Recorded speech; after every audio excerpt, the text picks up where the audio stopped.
Assalamualaikum warahmatullahi wabarakatuh. Apa kabar anak-anakku sekalian? Dan selamat pagi.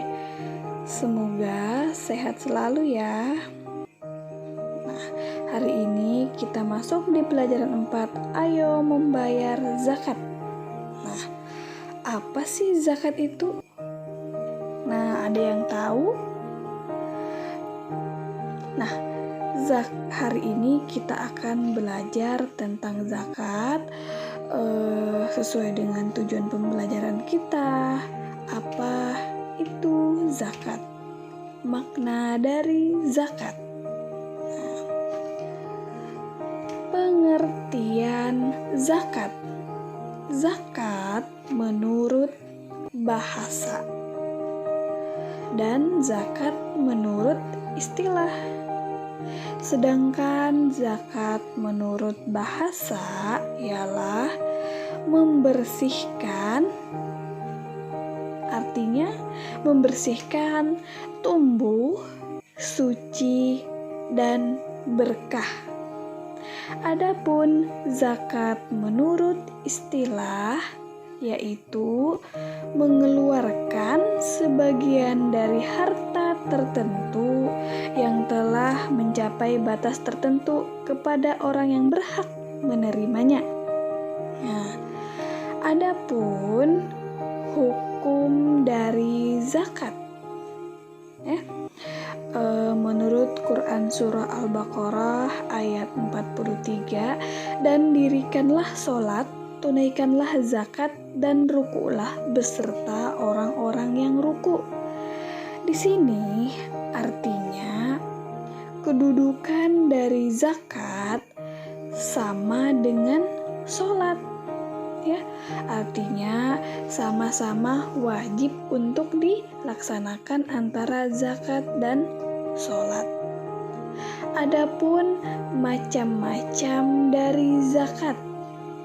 Zakat terbagi menjadi 2. Ada zakat fitrah atau zakat jiwa, zakat diri, zakat untuk membersihkan diri, membersihkan jiwa.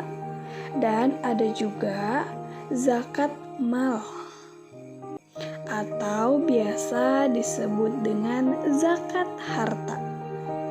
Nah, zakat harta nih di sini macam-macam yang zakat yang dapat dikeluarkan zakatnya. Sekarang kita lihat dulu pengertian dari zakat fitrah, ya. Jadi zakat fitrah ini artinya atau pengertian dari zakat fitrah ialah zakat berupa bahan makanan pokok yang wajib dikeluarkan setiap individu pada bulan Ramadan. Ya, jadi zakat fitrah ini kita laksanakan hanya di bulan Ramadan. Tujuannya apa sih? Nah, tujuannya untuk menyenangkan hati teman-teman kita yang tidak seberuntung diri kita.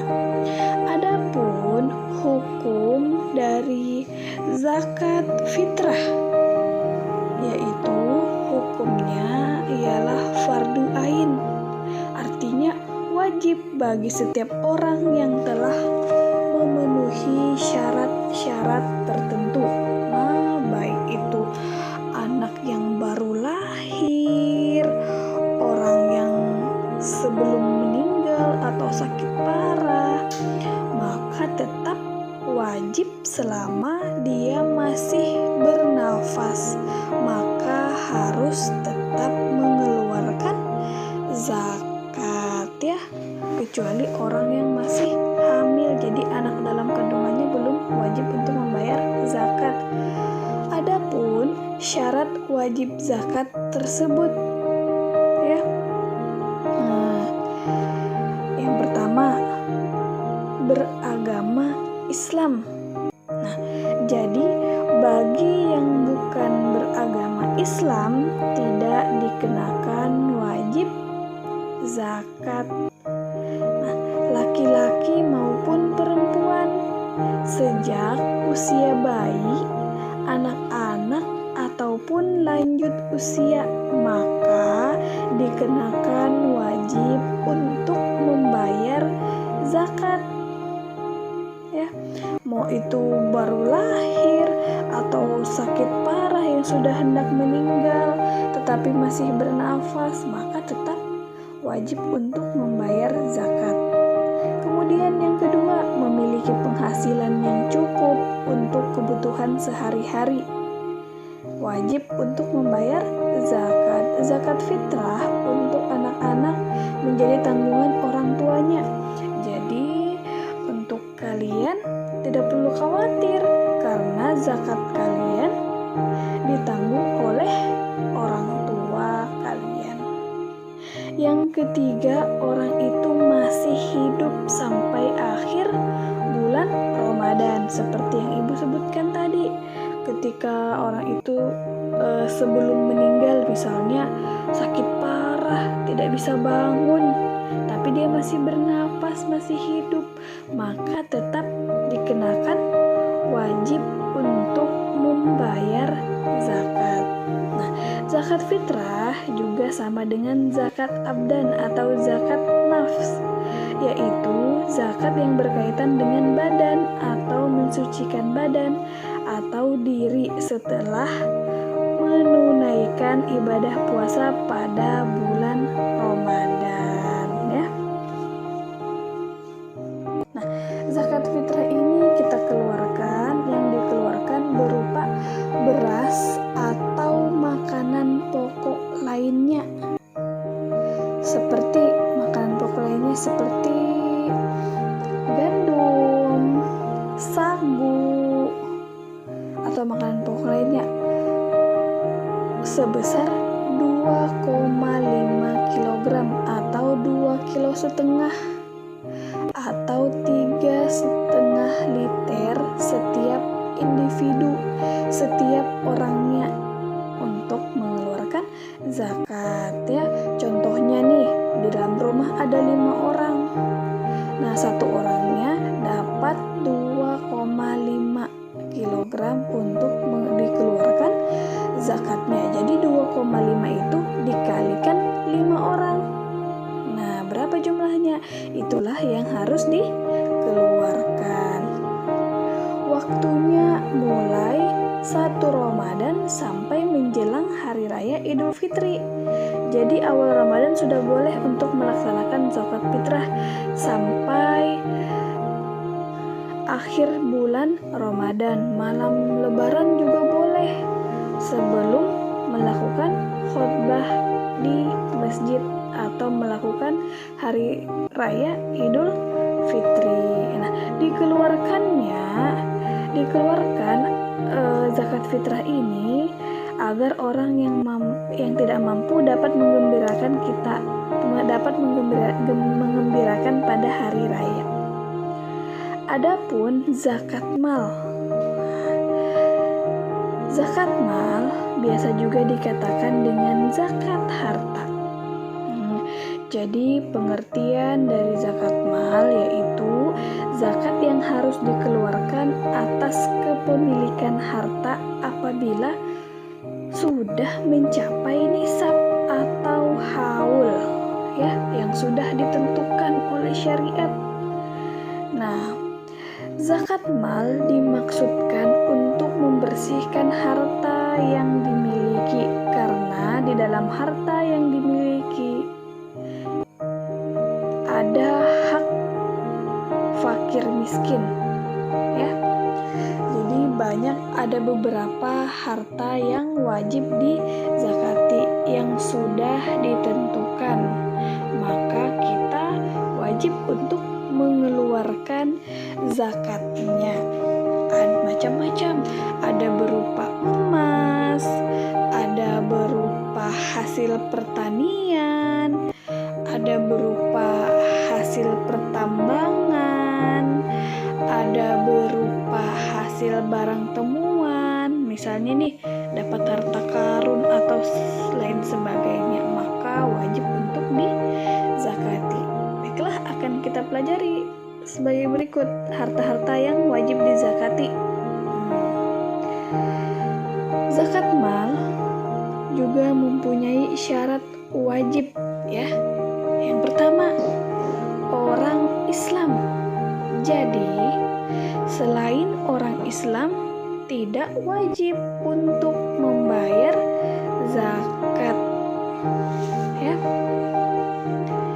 Kemudian yang kedua, pemilik harta telah balik dan berakal atau tidak gila.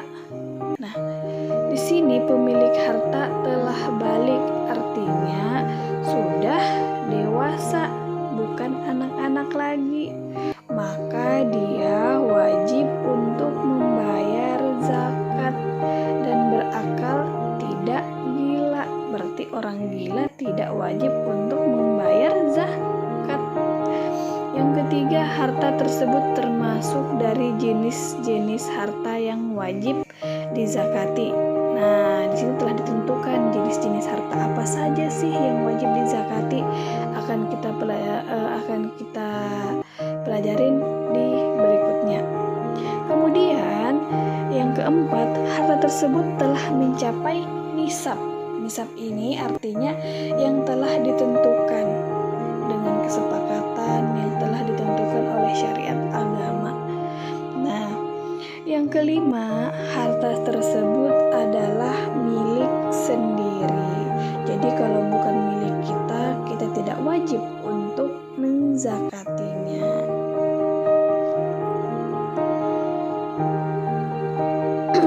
Lanjut, jenis harta yang wajib dizakati. Nah, apa saja sih jenis-jenis harta yang wajib dizakati? Nah, ada perhiasan, emas dan perak. Maka ketika sudah mencapai waktu tertentu atau mencapai nisab, kita wajib untuk menzakatinya. Uang simpanan yang telah mencapai 1 tahun dengan jumlah tertentu, maka wajib untuk dikeluarkan zakatnya. Bisa dilihat gambar di samping.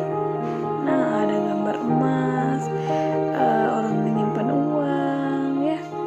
Yang ketiga, harta untuk yang diperoleh dari berdagang atau bekerja. Ya, hasil berdagang, hasil bekerja itu wajib untuk dizakati. Nah, dengan jumlah yang telah ditentukan, maka kita dikenakan wajib untuk mengeluarkan dari penghasilan kita tersebut. Kemudian yang keempat, hasil pertanian. Hasil pertanian juga wajib dizakati ketika sudah mencapai haul atau nisab. Tapi ketika mengalami kerugian, kita tidak wajib untuk menzakatinya. Ya, karena ditentukan nih nisabnya. Sudah dapat berapa, waktunya juga, baru kita boleh mengeluarkan zakat. Kemudian binatang ternak atau peternakan.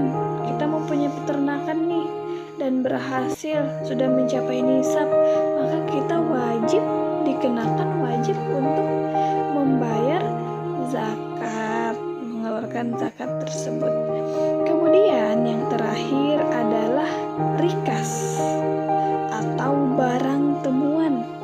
Ya, ketika kita mendapat